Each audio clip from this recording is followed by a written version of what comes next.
Higala, kumusta? May buntag Iligan, may buntag Mindanao, may buntag Pilipinas.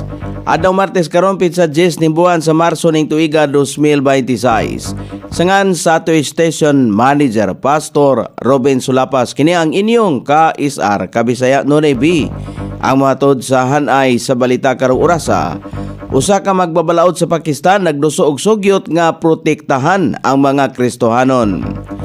Usa ka magbabalaod sa nasod sa Pakistan ang nagduso og sugyot kabahin sa paghatag og property protection ngadto sa mga religious minorities sa nasod, ilabi na sa mga Kristohanon. Sumala pa sa naasoing magbabalaod nga katuyuan nini mao ang paghatag og saktong pagtratar sa mga kabtangan nga ilaha sa mga religious minority groups sa nasod.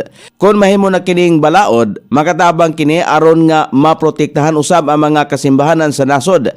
Makatabang usab ang nasing balaod aron mapugnan ang mga kaso nga adunay kalabutan sa pag-inilugay sa mga kabtangan o kayutaan.